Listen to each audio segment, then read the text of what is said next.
Hello, my friend, and welcome to the 409th episode of the Sales Podcast. I'm Wes Schaefer, the Sales Whisperer, your host. Today we have Mr. Jonathan Slane.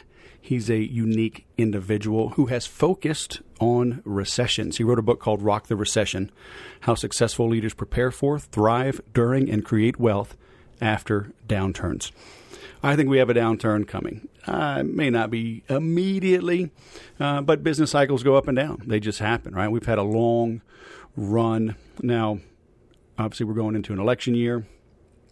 The government will do things to manipulate markets, so it does happen. It could stay higher longer than some predict. But I was right when I moved to California. We rented and then ended up buying 50% off. I've studied markets, financial markets, since 1991. I'm not some Warren Buffett, but,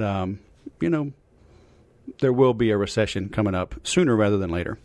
So it's good to just start to think about it. It doesn't mean the sky is falling. It just means to prepare yourself so you can shift your investments, shift your actions accordingly, gobble up market share when there is a dip, okay?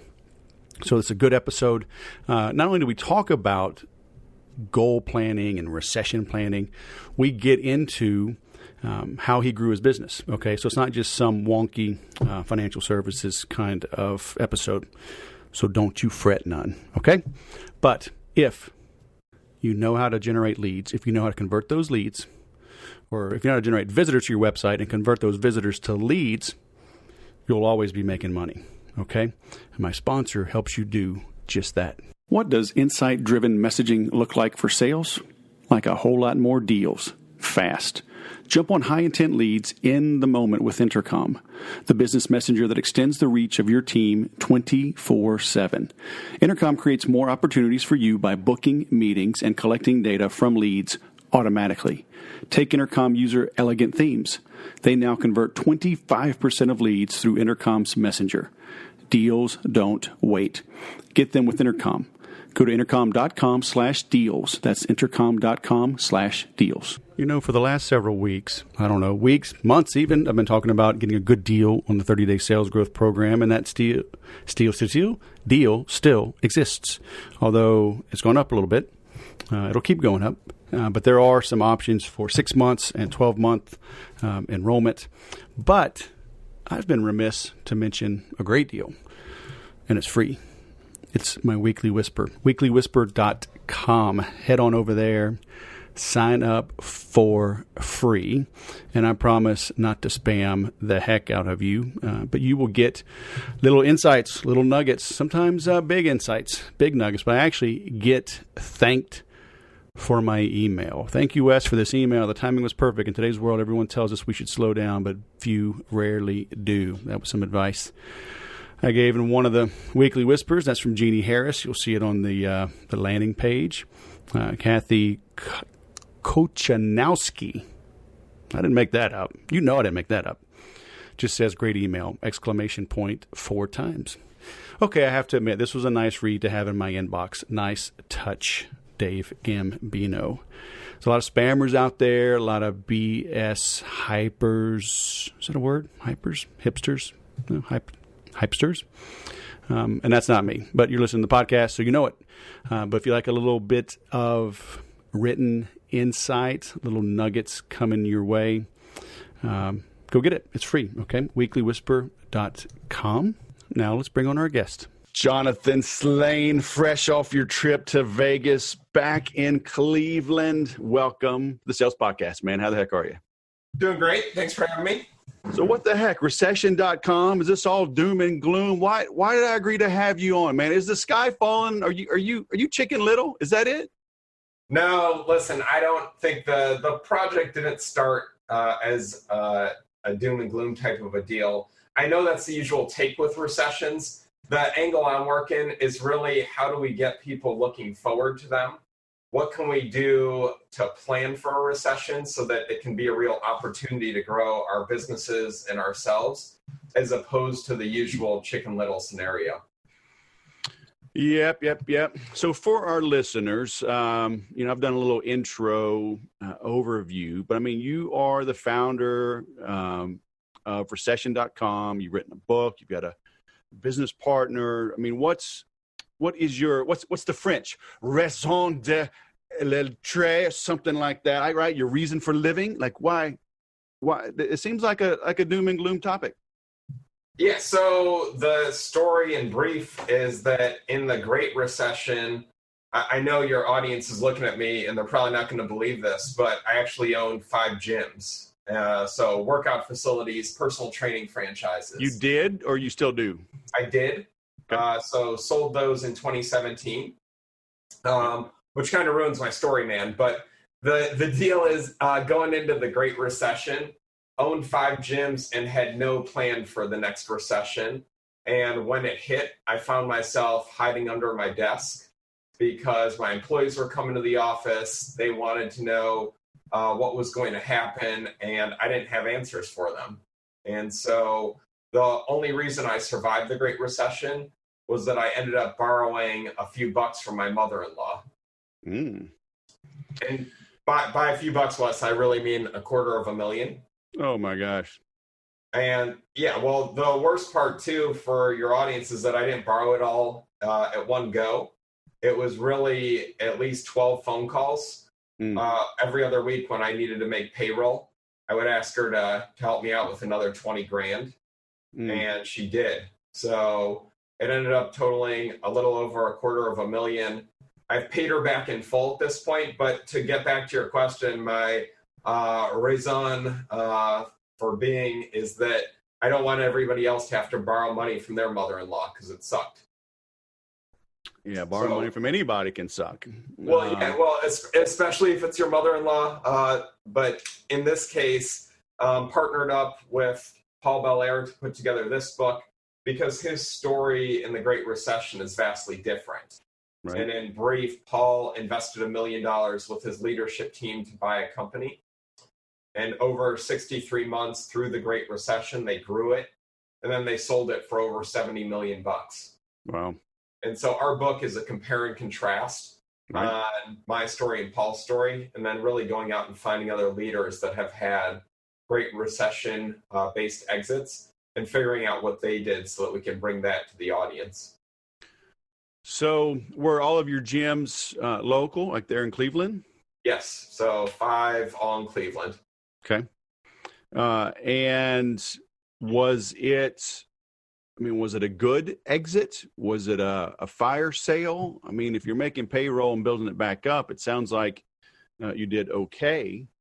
Yeah, so my brother-in-law, who I talk about in the book, who I started the business with, he's really the gym rat in the family. He loves to work out.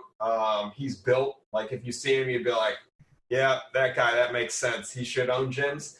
So he ended up buying my half of the business from me, and he still owns the gyms today. It was just in 2017, I was getting other friends asking me if I would help them out with strategic planning for their businesses, and that's really my jam. So that it worked out nicely that my brother-in-law could kind of take over the gyms by himself. Plus, if he doesn't pay it back, it's paying back his own mother. So, it's all good, man. You can just I see what you did there. That's pretty sad. Yeah, you like that? You know what? Hold on. I got to call my mother-in-law real quick. Let me pause this interview for a second. Yeah, if the audience doesn't take anything else from this interview, then just know that the first step in recession planning, do you remember this from the book, Wes?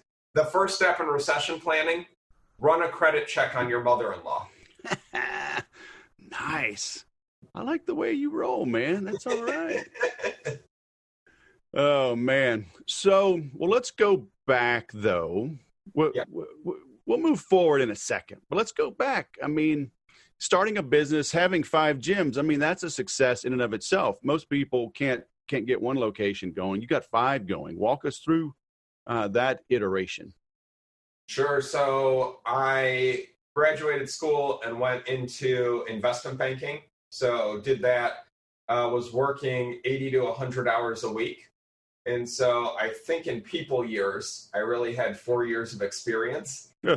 But after 2 years of doing that, just my brother-in-law called me and said, hey, there's this gym franchise out in Denver.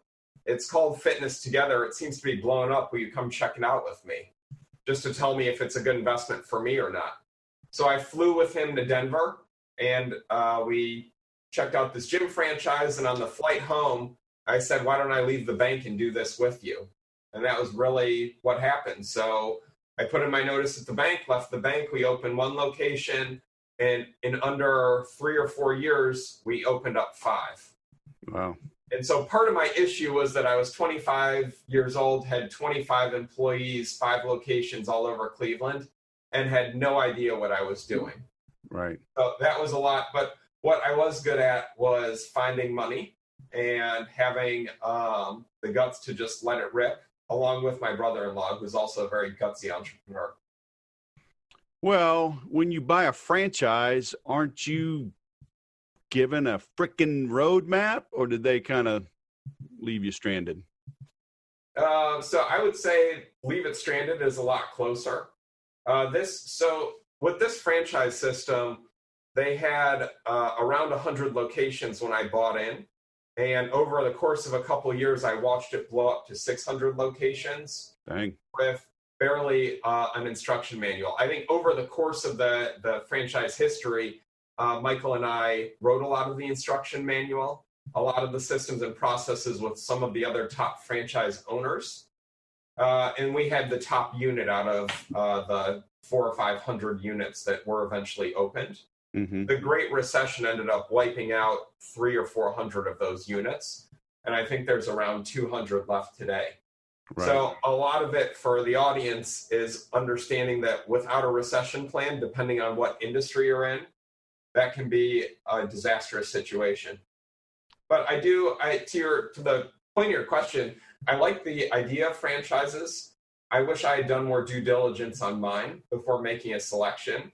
Since one mistake that I think that I made was really just looking at one franchise. I wish I had looked at 3, 4, 5, so that I had to pick which system was the best one for me. Yeah. Because I feel like in a vacuum, it's easy to make a poor decision. So don't marry the first girl you kiss.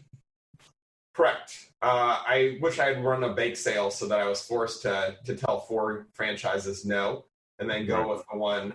It would have just given me better perspective.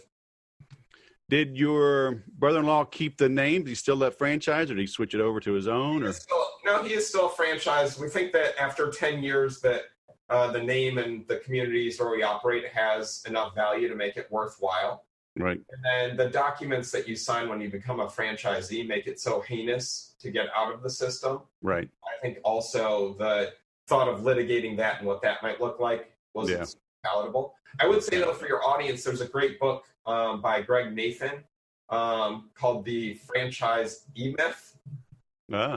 And so if the audience wants to check that out, if they're considering franchising, what I love most in his book is he's got a model for franchising where at first you're super excited to be in the franchise. It's the glee phase. Oh, yeah. And then you're in the we phase where you're working together. And then eventually you just want to get out of it and what that looks like. But then you understand that it's best if you work together. So I know we're kind of off on a tangent, but again, for those interested in franchising, it's a great resource. Yeah, it sounds like owning a boat or an airplane. Exactly. Right? The 2 happiest days are when you buy your boat and when you sell it. Yeah, so I think the model probably applies pretty handily right there too. So, all right. So you get through that. So why the focus on recession, though? I mean, most people either they don't have experience with it. Even though the Great Recession was relatively recent, most people maybe they weren't business owners back then. Maybe they were business owners and now they're not, right? It washed them out. Maybe they think it won't be that bad again. Why the emphasis on the negative versus spinning it, like never have a recession or something like that? Do you want the salesy version where I spin it, or do you want me to just tell you what really happened? I want both. Let's start with what really happened. Okay, so I travel around the world now doing strategic planning. So 100 days a year, I'm working with the leadership team of a company, helping them plan the future. And at some point 2 years ago, I looked up and realized that half of my clients were contractors. They build stuff, mostly larger things, commercial buildings, apartment buildings, senior living facilities, big stuff. But then I started to get nervous because half of my book of business was from contractors. And in the Great Recession, they got their butts kicked. And so I started to try to think through what could we do in our strategic planning to help them get ready for the next recession. And I started to look for resources, and I couldn't find anything online when I was Googling for recession workbook or recession exercises, recession planning. Amazon had one or two books really geared more towards what to do on the personal side in a recession. And so I started talking to people that had had great recession stories, including my co-author, Paul, and really just started to do some recession planning with my clients. Selfishly, I wanted to make sure that they were going to be around in the next recession and able to pay me. And so it was a win-win. Right. After that first year of doing recession exercises with them, they love this stuff. They said it had a lot of value, and from there decided to turn it into a more formal book and publish that as well as a more formal workbook. So that's really how I got into it. I fell into it. In other words, it wasn't, I wish I could tell you I had a real specific plan to do this, but it was that, along with the fact that on my bucket list, I've always had publishing a real book. And so I wanted to knock that out too, which this process allowed me to do. Yeah, very cool. Well, it's good that you recognize what's in front of you, right? So many people are like, you know, maybe you're grinding away at the bank, right? Like, I wish I had a life. I wish I was in better shape, you know, and here's your buff brother-in-law, like, hey, dude, you know, I don't know, maybe we could partner together, have a life, make some money, and get you in shape. Oh, no. I got to grind away, man. I got my degree. I got to go do this. So, I mean, at least you're recognizing opportunities when they come in front of you. Would you say that's normal for contractors, entrepreneurs, people in general, or do they typically just grind away and bemoan their poor lot in life? I would say that grinding seems to be a lot more normal. But recently, as I've started to take a look at more of the gig economy, and every time I get into an Uber or a Lyft, it gives me hope that there's more hustle out there, because everybody doing Uber, everybody doing Lyft also has some other hustle going on. They're trying to make it work with doing something where they're their own boss. So I do think that that's coming with future generations.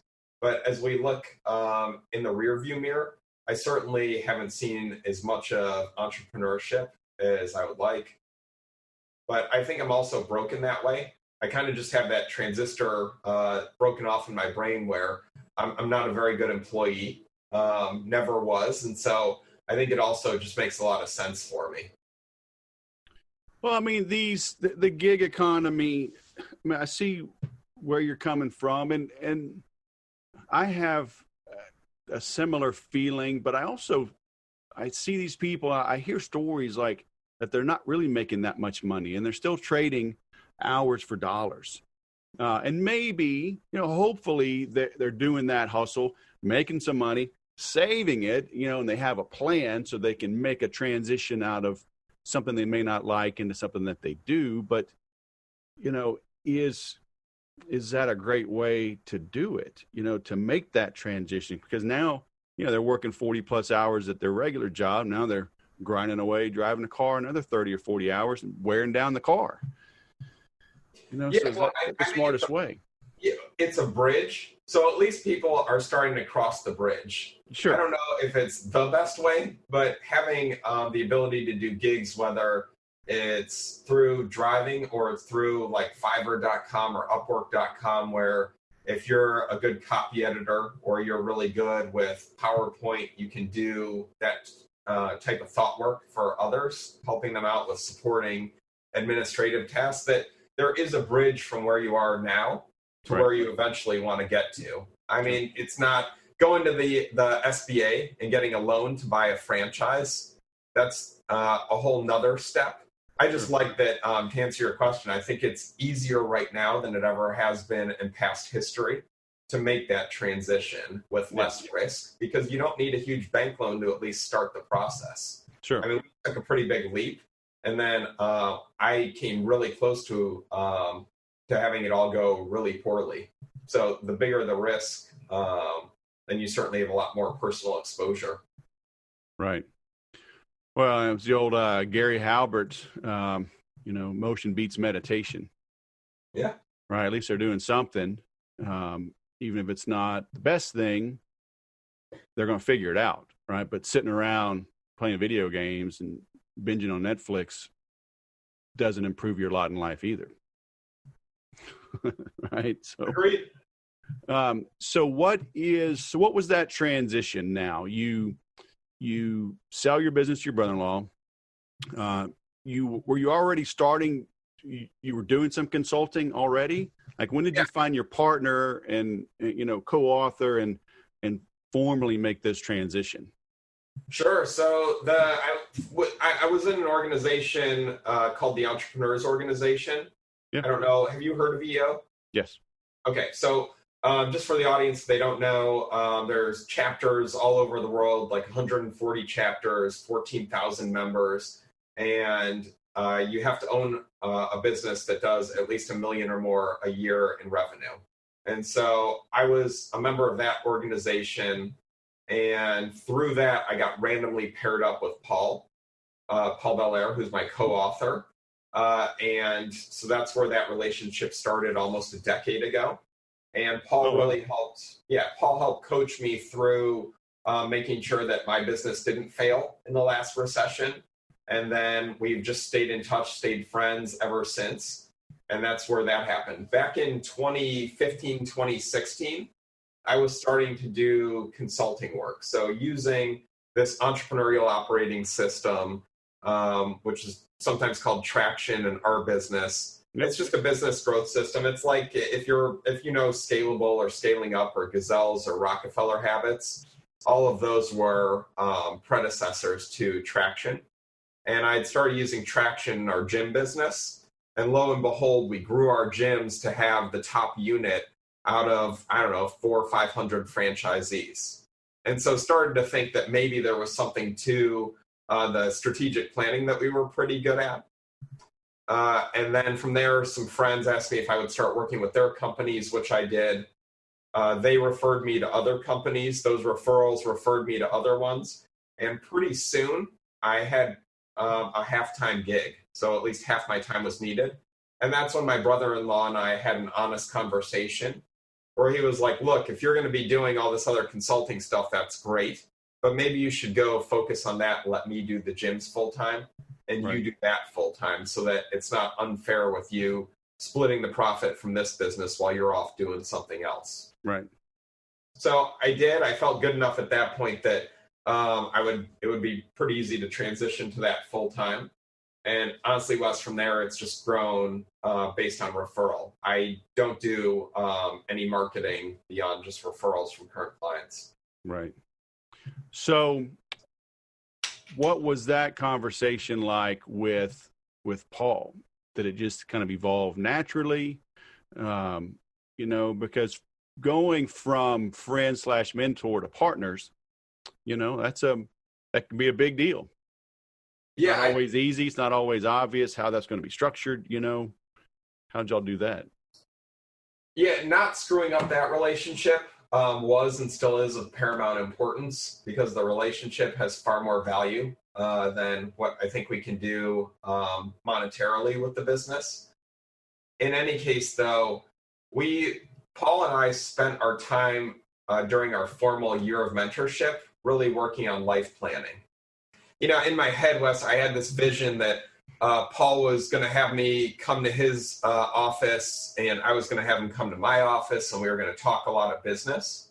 And really, our meetings were just over eggs.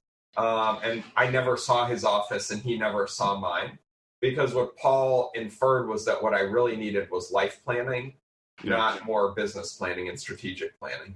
Right. And so we spent our time together coming up with my first version of a life plan, which is something he really believes in. And we kind of worked together on some articles on life planning after we did that process. And we both realized that on our bucket list was writing a book. And he does, after he sold his business, he got into business coaching. And he was working with a lot of contractors. I was working with a lot of contractors. And so there was just kind of a lot of natural overlap. So it just kind of happened organically. Yeah. I'm pretty sure. Oh, go ahead. I was just going to say, if Paul was here, though, I'm pretty sure he would take credit for coming up with the recession idea, which, in all fairness, probably was his idea at the very start. I'm sure he said it first. So are you saying if you get your life squared away that business tends to take care of itself, or at least it gets much easier? Yeah, I mean, that's going to be the second book, which you have an exclusive on because I don't think I've mentioned that anywhere else yet. But we want to call it Rock Your Life. And we want it to be about how if you really spend the time doing life planning, all the rest of this other stuff gets a lot easier. Yeah. I mean, most people spend more time planning Christmas than they do their life. That's not my quote, but when I Google it, I can't figure out who to attribute it to. but the idea there, though, is that that's been so helpful to us in just really understanding where we want to go and what we want to do. And since my wife and I have done that process, and then every year we spend 2 long weekends polishing up our life plan, it makes all the big decisions in our life that much easier and clearer. Yeah. Yeah, the quote I saw was like, people spend more time pondering the McDonald's menu than planning for retirement. Exactly.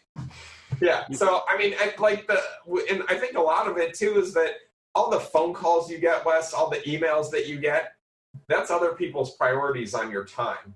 Right. So we need to take control of what we want to spend our days on, what we want to work towards. And without a goal, I think you're just kind of letting yourself go wherever the current's going to take you. And that may work for other people. I just wasn't very comfortable with that thought. Once Paul kind of opened my eyes to that being what was going on for me.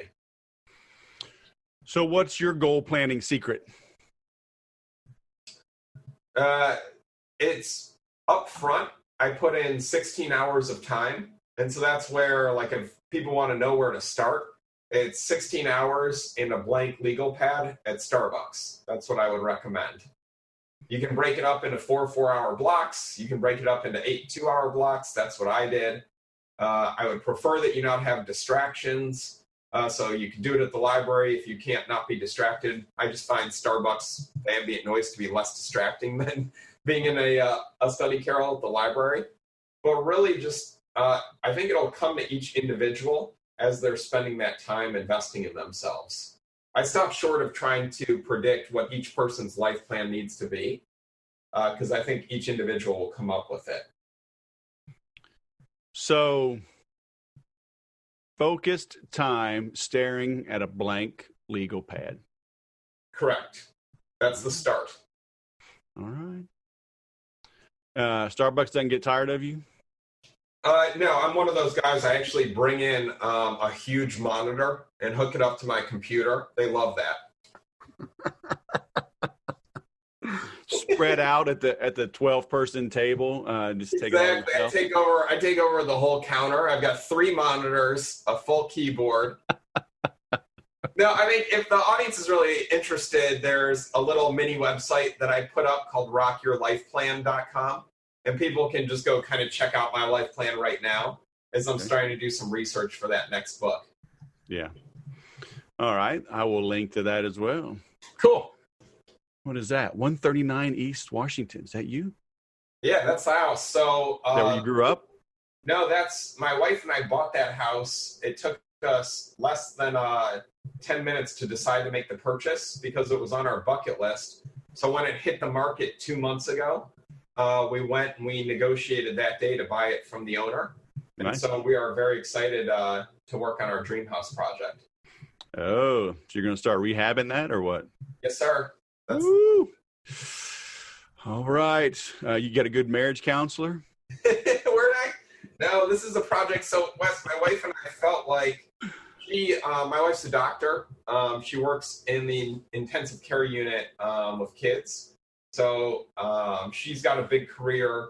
I've got a big career traveling a lot, seeing clients. And we felt like over the past couple of years that we were living more in parallel than together just because we were both so busy with our careers. And we're both very happy. Everything's great with the kids. But we wanted to do this project to have something to bring the whole family closer together. And so we're looking forward to this. I know I've been warned that this can be a tough thing, a stressor, but we're really looking at it as something that will help make sure that we just stay rock solid. Very cool. Well, I always say, it's once you get engaged, take a cross-country trip driving together. If you can survive that, then you'll probably be okay getting married. Exactly. And now go rehab a house. So, all right, man. Good luck with that. I'll check in. I'll be following you. So, all right, I'm linking to that. Very cool. And so, and the name of your book is? It's Rock the Recession. So it's about how leaders prepare for, thrive during, and create wealth after downturns. It's on Amazon. And so really that came together with us trying to come up with a model, the 5 steps that people can follow if they want to have a successful dream outcome like Paul did with his business. And it's not just us making it up because we based it on Paul's case study. And then we went out and we found other successful business owners that also realized success during a past recession to make sure that we were validating it. So it's not just us pontificating, but backing it up with real world examples. So there's a lot of stories in the book on top of the how-to. Right. So you think we got another recession coming around the corner? I do. I think we're going to have something in the next 6 to 12 months. The tough part is predicting exactly when, and I'm not an economist, but certainly I read every economist out there that's talking about this. And what I'm looking at is all the uncertainty that we have. Yeah. So all the geopolitical concerns that we have with what's going on in Europe or with North Korea or with Chinese trade, all of these different things could be the straw that breaks the camel's back. I don't know where it's going to come from. Even the U.S. elections, there's a lot of uncertainty around that. So the whole point of the book, though, is why don't we plan for it? And if the recession.com guy is right, great. When there is a recession, we'll be able to pounce. We'll be able to buy other companies, buy assets, acquire talent that wasn't available before the recession. And if I'm wrong, all this stuff that you're doing anyways is just good business hygiene. It's stuff you should be doing to make sure that you grow your business and get it ready anyways.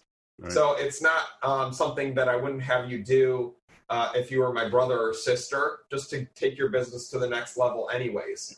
I've just wrapped it up in the recession wrapper so that people can get interested in the topic, and also to create a burning platform to get people to take action.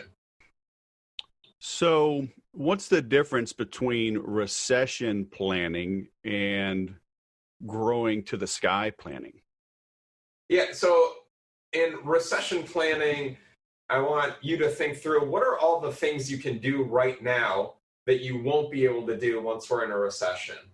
And vice versa, what will you be able to do in a recession that you can't do right now? So on the negative side, right now, you can go to your bank and you can ask for them to increase your line of credit.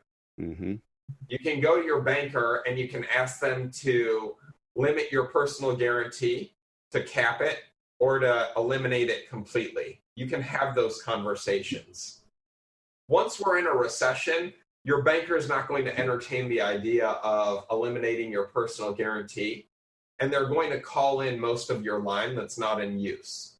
So if you are going to need more access to capital, if you do have a lot of exposure and a lot of risk right now, then this is the ideal time, since the economy is so strong, to go have those conversations with your banker.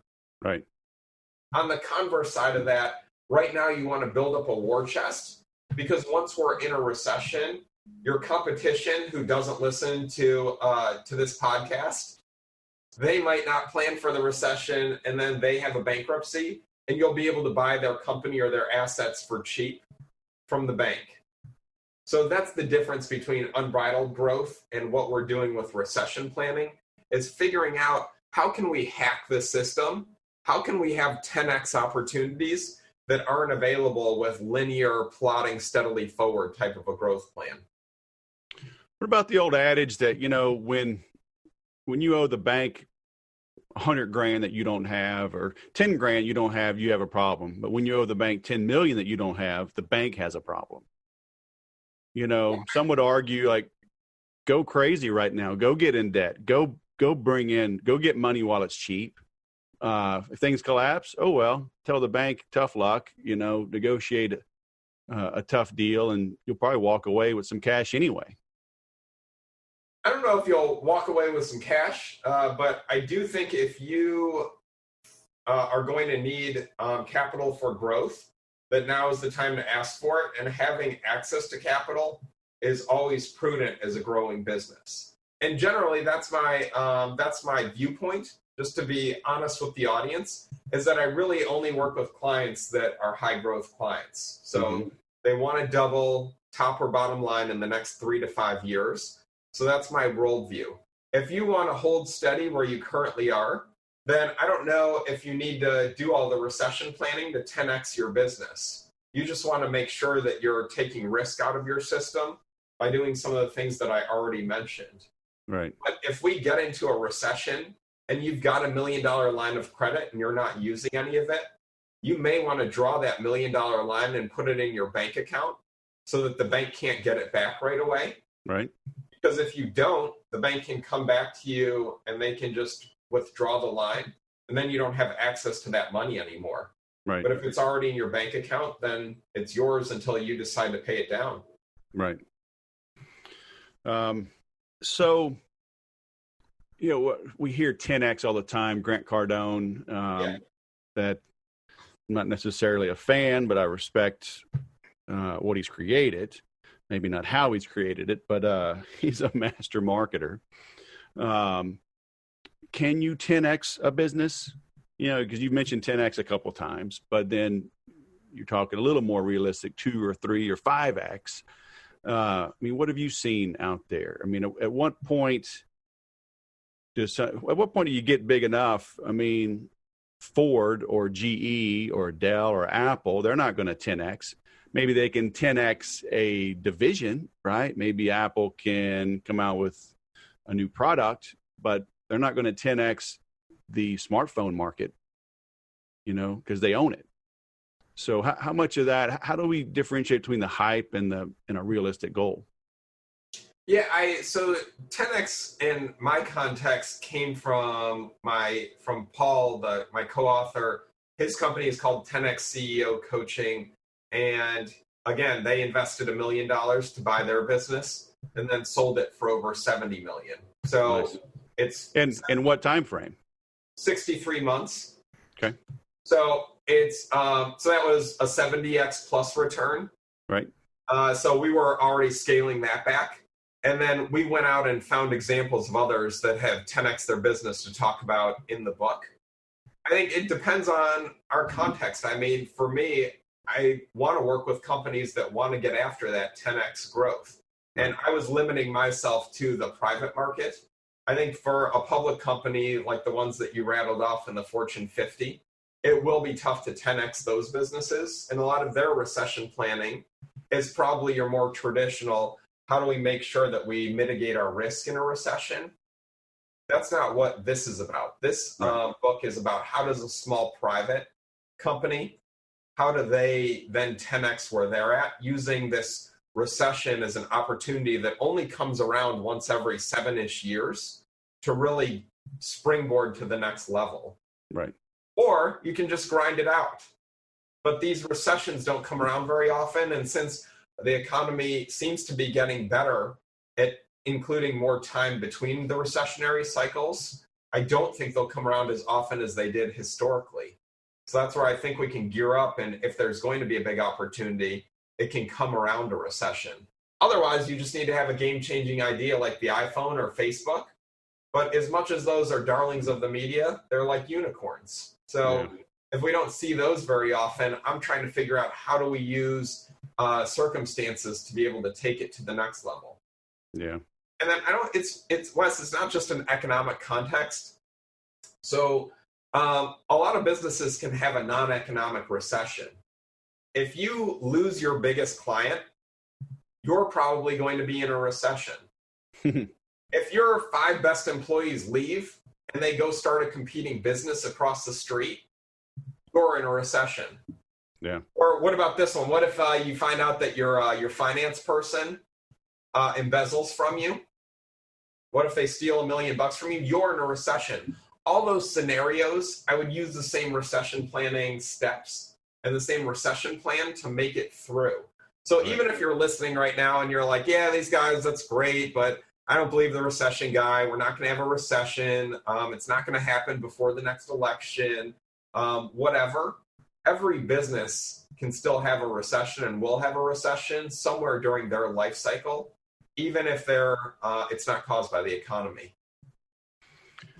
Yeah, I mean, those are great points because everyone that I run across are vulnerable to at least one of those scenarios. Either they have too much in one client.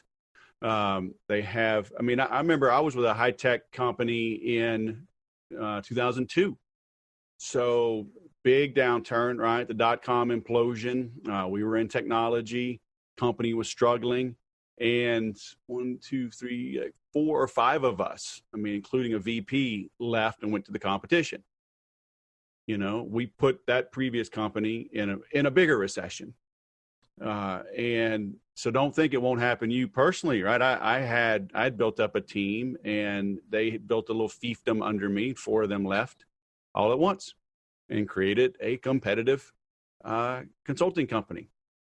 And then what was your last one? So biggest client, competitor, or I think I said if you get embezzled. So yeah. So, your finance person jacks you for a couple bucks, or your accountant, or your brother who's in the business, and yeah. So a guy that I know very well, Roy Williams, down in Austin, best-selling author, great consultant, owns the Wizard of Ads. He got embezzled for $1 million. So exactly your scenario. And he almost didn't make it despite all of his successes, you know? And so he was just too trusting.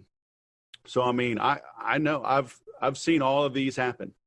So, you know, they're great examples. And I'm glad you brought those up because you do have to plan. I mean, good grief, but it's hard. How do they do it? Right? Most of them, they're multitasking as they listen to this. They're driving, they're stuck in traffic, they're pissed off, maybe they're at the gym, so they're nodding their head as they're on the treadmill. Yeah. They maybe are listening at night. The kids just finally got them to bed. Haven't watched a show in forever, haven't been to the gym, behind on expense reports.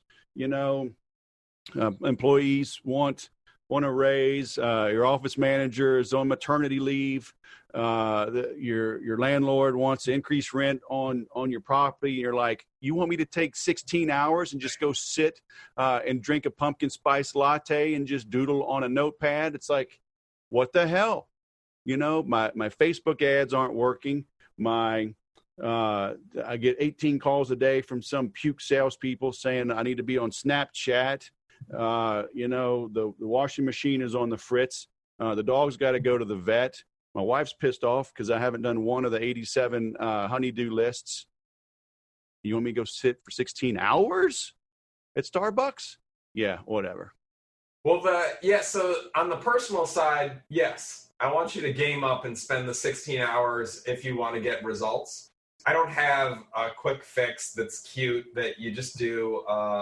It only takes 5 minutes on the personal side, but we're just talking about the rest of your life. So I'll let your audience think through whether or not they want to make that investment.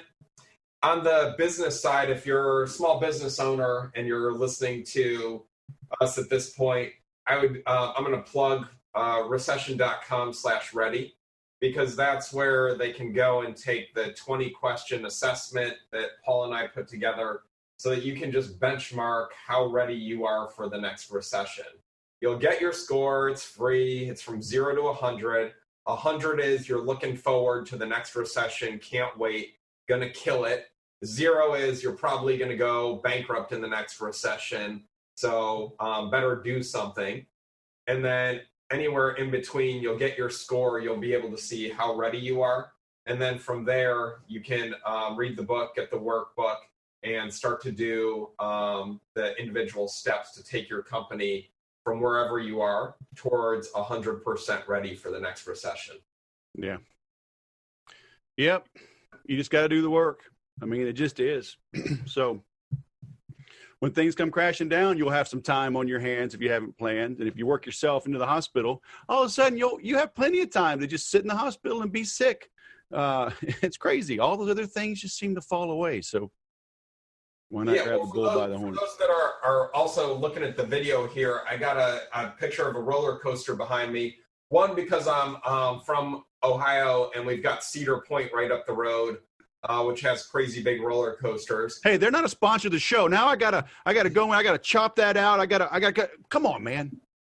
That would be the best. Listen, Wes, if Cedar Point does sue you, I should probably change it to CP. I think that. Tell them to send me some money, because they got that shout out, man. That's worth millions. I'm not even a shareholder. Sorry about that. So it's going to feel like you're about to go over a roller coaster without a plan. So that's what I'm thinking through, man, is that the recession plan is so that you're not emotional when we do get into the next recession. Listen, people make terrible decisions when they're emotional.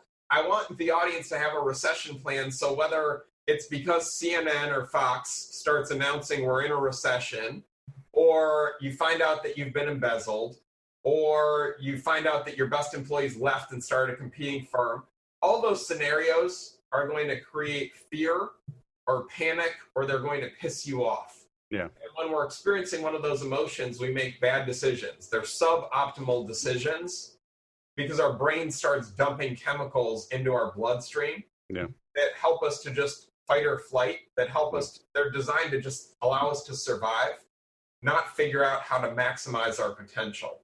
Yeah. And so this whole recession plan is you write the stuff, you do the work now, you put it behind glass. When the recession hits for you personally or in the economy, you go break the glass, you take out your plan and you just execute, and then you can pounce. But if you don't have a plan, you're like me, you spend the first couple months of the next recession under your desk, just trying to figure out how you're going to survive, and you're not going to be crushing it, taking advantage of all the opportunities out there. Yeah. And then you're going to be the guy that's the don't do this story instead of the do this story like Paul is. And I want the audience to not borrow money from their mother-in-law and to have one of those badass stories like Paul after the next recession. That's the whole point. Yeah. It's literally the old Mike Tyson, everybody has a plan until they get punched in the mouth. Yeah. Yeah. And you have to prepare. It just is. And life is so much more fun when you're on the offensive instead of the defensive. It's taken me 2 years to learn this in jiu-jitsu that, I'm 49 years old. I'm fighting some young bucks. Got 7 kids I'm chasing around, a business. I'm tired most of the days that I train, right? I'm fighting these young bucks. I'm like, man, I'll go in the defensive. I'll just kind of lay down and turtle up and get tight and let them try to get in. But then I realized it's like it takes less energy to attack, flip them over, and then lay on them. So if I really am tired, I need that 5 to 7 second burst of energy. Then I have an easier 6 minutes, than trying to hold them off for 6 minutes. And you feel a whole lot better too when you're going on the offensive. I remember they taught us this at the Air Force Academy. It was we didn't do a lot with firearms, because they wanted us to shoot like nuclear intercontinental ballistic missiles or drop big bombs. So they're like, don't do too much with firearms. So we did a little bit, and I remember we're going through the woods and we get ambushed. And I remember our instructor, he gave us this, we had to yell scunion onion. I don't know why I still remember this from 1989, right? But he's like, when you get ambushed, you yell scunion onion and you run into the center of the ambush. And I'm like, what are you talking about? And, he says, when the ambush happens, it's structured in such a way that you have nowhere to hide if they do it right. And they're counting on that, like you said, it was great, that fight or flight, right, versus, get after it and operate at your full efficiency. And so they want you to panic, trip over yourselves, maybe even shoot one another, and you're going to die, right? So in a good ambush, you're probably going to lose anyway, so you might as well go down swinging.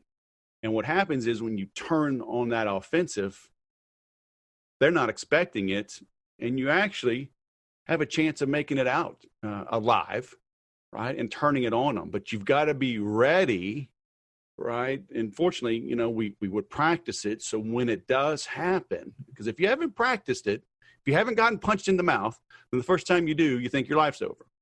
Right. But your life isn't over, right? Now it's really just beginning, because now you've got an obstacle, and this is going to define you. So welcome the challenge as long as you've prepared to handle the challenge. You always say, David needed Goliath. Batman needed the Joker, right? Superman needed Lex Luthor. Without them, they're just like some dudes hanging out. So welcome the challenge, right? Yeah, I think that the planning part, we're recommending that companies should be getting together every 6 months to just refresh the plan. So you're going to take the recession plan out from behind its glass case, dust it off, run through it, for example, let's zoom in on a real example. One is that if all the stuff I'm talking about doesn't work, and you do have to do a negative recession plan where you're going to cut overhead at your company, where you're going to reduce headcount, it's good to practice that before you're really in that situation. If you don't practice, you're likely to, every Friday, you're going to cut 1 or 2 people. You're not going to know what you need to do. You're going to be panicking, and the culture at your company is going to suck. Yeah. After 2 or 3 weeks of firing 1 or 2 people on Friday, everybody's going to be coming into work with their head hung, wondering if they're going to be the next one on the chopping block. Yep. If you practice and you can cut once and cut deep because you've told your leadership team, let's get together our list. Let's understand that, look, we're a $10 million company. If we see that we're likely to only do 8 million and we can project that, then this is the list of people that we're going to have to free up so that we can protect the beehive and make sure that we survive. Yeah. So let's practice what that looks like. Then, when you're actually in the ambush, when you're in the recession, you'll have a hope and a prayer of yelling scunion onion, calling in the 20 people that need to be freed, and just making it happen. Yeah. Instead of bleeding to death by 1,000 cuts, which is what most companies choose to do because they've never been through it. And even if they're listening, I know some of your audience is probably rolling their eyes right now, but there's academic research that they've done that shows that if people have the opportunity to plan before a recession, if you tell them, hey, in a recession, this is what we're going to do in our company, it actually boosts people's confidence in your company because they feel comfort that they know that as leaders of the business, that you have a plan and you're willing to talk about this. As opposed to most companies, which just turtle up, go behind closed doors, and hope that nobody is going to pay attention to the fact that the entire leadership team is hiding themselves in the conference room, freaking out, trying to figure out what to do. But what are you telling them? Are you telling people, hey, if a recession comes, you're the first one I'm cutting? You're not telling them that, are you? No, so we're not telling them that. I think the first part is having a plan now so that you can go in the conference room with your leadership team and come up with a plan now in the cool, rational light of day when things aren't melting down. Because right now it's part of good business hygiene. It's part of good strategic planning. I do think you want to have a conversation with your employees, though, about what it looks like if you have to reduce pay in a recession. So what does it look like to say, look, we hope it never would get here in a recession, But if we saw that we lost half of our revenue and we reduced our headcount, then everybody who stayed with us would still have a job, but management's going to take a 25% pay cut. Everybody else who's still here would take a 10% pay cut. I want you all to know that so that you can go have a conversation with your spouse about what your recession plan is. So how would you survive if you had to survive on 10% less pay if you were going to stick with the company through a recession? So would you tell them that, or would you give them a choice? Say, hey, everybody, if a recession comes, we have two choices. Cut everybody's pay 10 to 20% or cut staff 10 to 20%. Would you rather, run the risk of being let go or keep everyone on board but earn less money? Would you give them a choice? If you're asking me, I'm always having that conversation because that's the type of leader that I want to be. I want to be in conversation with my people that are working for and with me. And I'm not saying that if they go, we're all voting that you just fire 30% and we all keep our money, that's what you have to do. But I would want to be in conversation to figure out ultimately what type of a culture we have that works for our company. And I think it's okay if you're at a company that doesn't have that type of culture and would rather reduce headcount, great. If you're at the type of company that doesn't want to reduce headcount and would rather everybody stays and takes less money out, great. But why not have that conversation now while we can all have it logically and rationally before the world is melting down and everybody's just coming from a place of panic and they're like, forget everybody else, don't cut my pay, I'm not in for that. We need to have that conversation now. Yeah. Very cool. All right, man. Well, I think this is a good spot to end this conversation now. What do you say? I say that's good. So, all right, we're going to send people to Rock Your Life Plan is one. All right, but your main one, let me see here. I'm linking to a couple. And then, of course, my internet's slow. Recession.com/ready. Is that where we should send everyone? Yeah, because at that specific URL, they can go take the recession readiness assessment for free.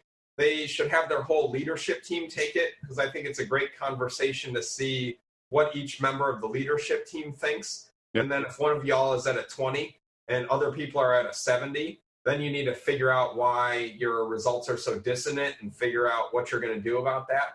Right. And then if everybody is all aligned, cool, then you know that too, and you can start deciding what areas you're going to start shoring up. Right.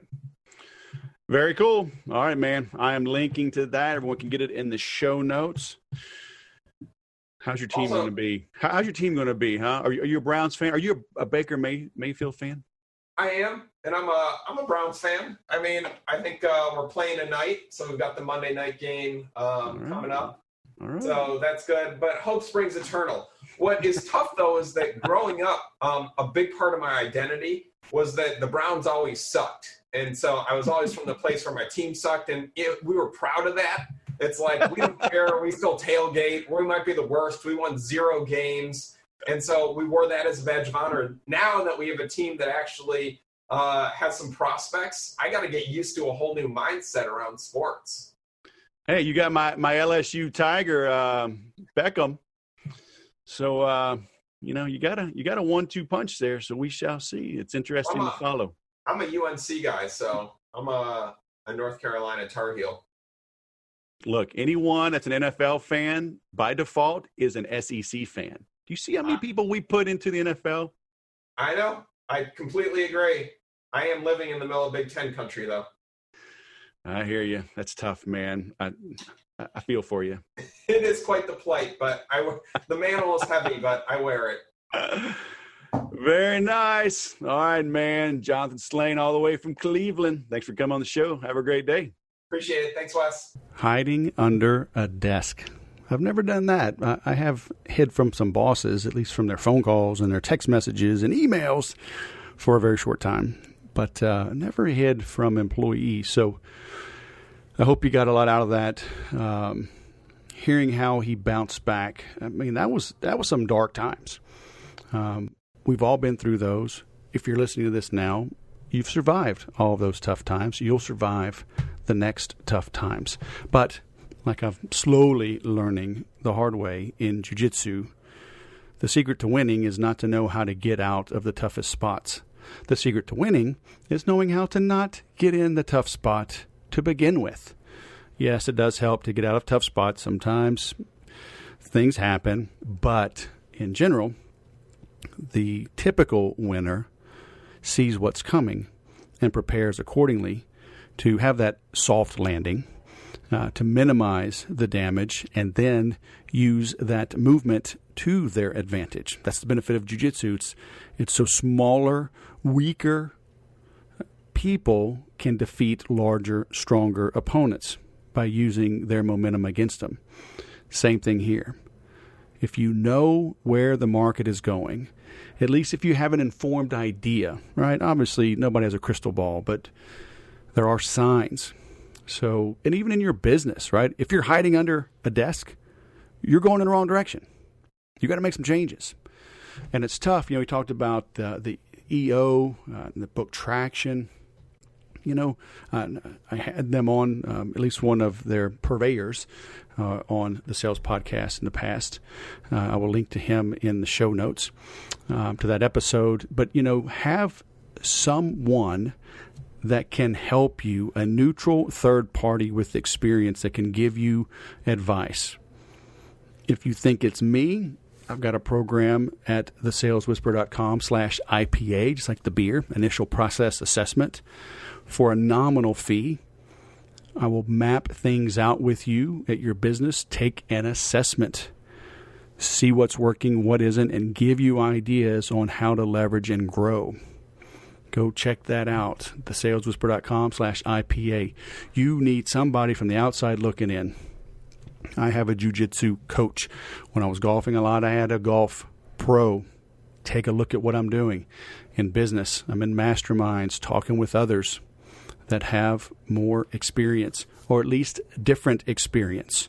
Okay? Maybe they have technically a little bit less experience, but it's in a different area, but they at least are qualified to look in and see what's going on and give me an informed, educated recommendation. You got to do it. Okay? Have a system. Follow the system. Stick with that system until the system's not working for you. But it's going to be a long time. I promise you. Most of us get into trouble because we're bouncing around too many things. We have too many coaches, too many irons in the fire, and it's just a mess. Okay? Don't do that. Like he says, there's no quick fixes. Dig in and do the work. So if you need little nudges, little weekly reminders, remember weeklywhisper.com. If you want to dig in and have me take a look at what's going on in your business, check out the initial process assessment, thesaleswhisper.com/IPA. Thanks for listening. I'll go sell something.